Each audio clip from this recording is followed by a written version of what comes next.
G'day, I'm Hodge. Welcome to the show. If you're new, consider pressing the buttons with the fingers, doing the things.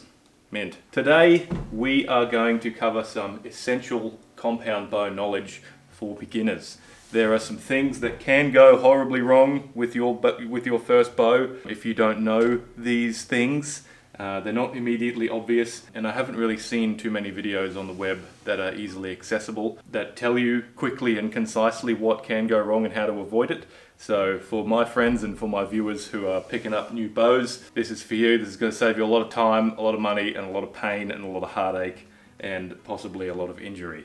So let's kick it off by going into dry firing. Dry firing is a great way to blow your bow to bits. If you draw the string all the way back on your bow with no arrow on the arrow rest or on the string and let go of that, that's called a dry fire, and that will make your bow explode. The string will snap, you will damage the cams, the limbs, all of these expensive shiny bits. They will all probably be destroyed in most cases. There are some very few cases where people have dry fired bows and they haven't broken, but that's a miracle. That's not the normal. Expect, if you dry fire a bow, to have to buy essentially a whole new bow. The only thing that's going to survive is likely going to be your riser, maybe your arrow rest, maybe your sight, but everything else is probably going to have to be replaced, and it's going to be very expensive. And because of the apocalypse, it is going to take a very long time to get all of those parts in from wherever they have to come from. So understand that if you do dry fire a bow, it's going to be expensive and it's going to take a long time to fix. So don't dry fire your bow. Top tip. Ways to avoid dry firing your bow. Never pull the string back, obviously, with no arrow on it. Even if you think to yourself, hey, I've done this 1,000 times before, just because Hodge said that it might happen doesn't mean it will happen. You haven't dry fired your bow until you have dry fired your bow. So just don't take the risk. Don't hand a compound bow to someone who doesn't know this. So if you are shooting with an inexperienced person and they have never fired a compound bow before, or you think they might not have, you think there's any doubt in your mind that they don't know what's going on, just tell them. And don't give them a release aid, and don't let them pull the bow back until they understand what can go wrong, all right? I had a friend of mine come over the other day, and he had never shot a bow before, and I saw my friend hand him his bow, and he was like, oh, this is great. And he hooked the release on, and he pulled it back, and I was like, what are you doing? Stop! And I saw his finger going forward, and I was like, don't touch the trigger! Don't touch the trigger! And he was like, just about to touch it. Then he realized that I was talking to him, and he was like, oh, wait, what, really? And I'm like, yeah, let that down. And it was like this close away from destroying a bow. So that's dry firing the bow. If you pull the string all the way back with no arrow on it and you let it go, expect it to explode, expect the strings to snap, expect your limbs to go all haywire and fray and explode on the ends, and expect to probably get whipped with the string. So yeah, it's a bad day all around. Don't dry fire your bow. All right, number 2 on our list of things not to do with your lovely new compound bow is pull it back with your fingers. There are some bows that you can pull back with your fingers, but as a general rule, with a compound bow that has cams like this one, you don't want to pull it back with your fingers. And this sort of ties into how your front hand holds the bow, because you might get away with this. Generally with a shorter bow, this one's quite short, this is 30 inches axle to axle, so it's fairly small and compact.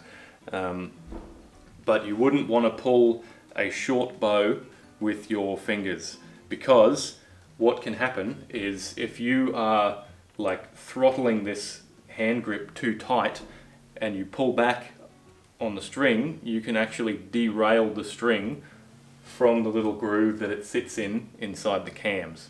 So if that happens, expect it to act in the same way as a dry fire, because all of that energy just explodes out from the limbs and is transferred into different parts of the bow that aren't designed to take that shock load. So just avoid pulling your bow back with fingers at all costs. Typically, they're the bows that you would pull back with your fingers are bows that don't have cams. They will have a system of levers that attaches the string to the end of a limb. I will roll in a picture of a bow that has that sort of a setup on it. I believe they're like the Oneidas and whatever the other copies of those ones are. You can pull them back with your fingers, and in certain cases, if you are experienced enough and know how to hold the grip of the bow with a bow that's sort of like 40 inches axle to axle, so much longer than this one, you can also get away with shooting with your fingers. But the rule that I give to you today, oh gentle viewer, is don't ever pull your bow back with your fingers if it's a compound bow. Just don't do it. There's no point. Always have an arrow on the rest to avoid the dry fire. Always have a release to pull it back with to avoid the derail. So don't derail your bow. Right, tip number 3. This ties in to tips number 1 and 2 as well, to help you avoid derailing your bow and to prevent you from getting wild inaccuracies and inconsistencies with your shooting technique. Obviously, if you have the resources, go and get a coach. If not, look in the description and I will link up the School of Nock series of videos that John Dudley has made. They're great. You'll enjoy it. You'll be a much better shooter than you ever would be if you don't watch them. So watch them. If you look on your hand, you will see there is a line that comes from your index finger down to the middle of the heel of your palm. Most people call that the love line. It is my firm personal conviction that we should be laughing at those people, not with them. So we are going to call that the bow line. So look at your hand, examine it. That's the bow line. When you hold your bow, the grip of the bow needs to be on the thumb side of the bow line. Bow line.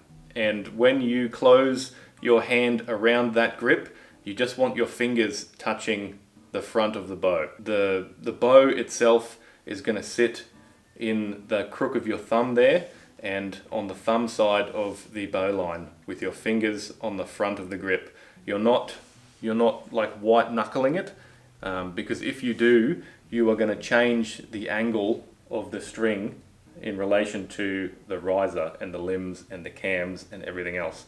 And if you do that, as you let the bow go, it's going to jump around, it's going to swing off to whichever direction you're holding it. And you need to master this so that you have a very light touch on your front hand of the bow, so that when you draw it back, the bow sits in a natural position and doesn't want to move anywhere after you've let that shot go. So it's important for the drawing back process so that you don't derail your bow and blow it up. And it is also important for your shot process to make sure that your arrow flies straight and that bow doesn't kick out before the arrow has left the bow. Inspect your arrows. So inspecting your arrows after you pull them out of the target, after you've shot them, is a lifesaver. If a carbon fiber arrow splits while you're shooting it, because obviously you want to reuse your arrows as many times as you can to save yourself a couple of dollars, but if they are damaged and then you shoot them again, there is a high risk of them shattering, and the thing that is between your firing hand and the bow is your arm. So it's going to break and it's going to go through and you're going to know about it. So to inspect your arrows, you need to be looking at the tip and where the little steel part joins into the carbon fiber part, right? Look around, get a few different angles on it in the light and look for tiny little splits and cuts and things like that. Same again on the back where the nock, this is the nock, where the nock joins to the carbon fiber shaft. You want to look in there and see whether or not there's any splits. And if you've hit something hard inside your target, for example, the other day my brother was shooting at my target with some less than perfect arrows and the tips got stuck in, so he pulled the arrow out but the tip stayed in. And then I ended up shooting that target the other day, forgetting that it still had those tips in it, and my arrow hit the tip that was left in there, and when it lands on something that's hard like that, it bounces this front tip out a little bit, and it also bounces the nock out just a little bit, so you'll see a big gap between those two. So that's a telltale sign that you need to take very close attention to that arrow. Have a long looky-loo down the shaft, make sure it's still straight, and look for any splits or cracks along the length of it or any other notable damage. If it's in doubt, it's a don't. Don't risk it. It's not worth it. Just buy another arrow. If you don't have the money, save up, because if you don't have the money for the arrow, you don't have the money to pay the doctor to pull it out of your arm. So if it's a doubt, it's a don't. Attach your release to your wrist. If you don't attach your release to your wrist, you run the risk of, when your hand gets sweaty, when you get tired, there is a chance that you can let go of your release and shoot it through your bow. I did this. The release came off the string when it reached its completed stroke. It blew up my cable guard, my little roller thingy here. It smashed through my arrow rest and it dented my sight, and of course it destroyed the release, and I had to send it away to get rebuilt. And there's lots of postage either way for all of those bits. It took a very long time to get that cable roller back on there and get a new one on there. It was very, very painful. A great deal of wailing and gnashing of teeth happened. A way to prevent that is I've got a little paracord bracelet thingy that I wove up. You can make it out of whatever you want, but highly recommend paracord. It's cheap, it's easy. You don't even have to weave it. You could just have one big loop that goes around your wrist if you were so inclined, and that will prevent you shooting your release through the bow. So keep that in mind. Most beginner packages come with a wrist release, which is like very obvious. It has like a Velcro thing that sticks around your wrist and you trigger it with your trigger finger. Not the best for accuracy, but good for beginners because it attaches very firmly to your wrist. However, if you go for something like a hinge release later on or a thumb release, make sure that you attach it to your wrist somehow with a piece of string, ideally. Shoelace, paracord, whatever you've got. And that will save you a great deal of pain that I endured. Last, but certainly not least, don't store anything sharp near your bow. There's a lot of bow cases that you can get that have a place where the bow sort of clips in on the bottom, and then on the top they have storage for arrows. Let's have a look at this. This is a broadhead. It's for killing stuff.